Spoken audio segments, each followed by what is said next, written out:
Yangi qishloq xo'jaligi texnikasi sotib oldingiz, ya'ni traktor.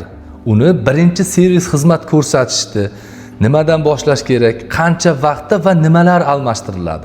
O'shani ko'rib chiqamiz.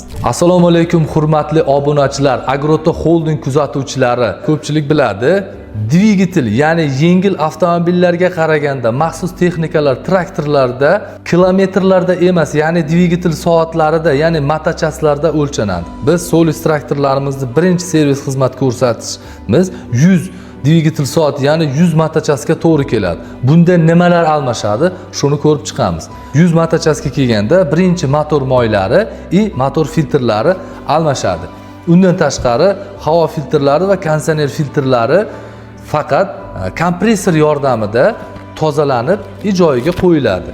Keyingi xizmat ko'rsatish davomiyligi monitor displeyda 250 soat, ya'ni unda 350 soat ko'rsatiladi. Har 250 soatda motor moylari, motor filtrlar alishib boriladi.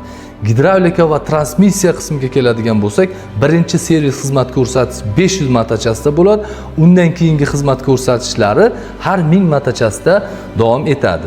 Agar sizning texnikangiz uzoq muddat va samarali xizmat qilishini xohlasangiz, ishlab chiqaruvchi tomonidan ko'rsatilgan chastatalarga rioya qilsangiz, siz texnikangiz buzilmaydi va uzoq muddat sizga xizmat qilishiga olib keladi.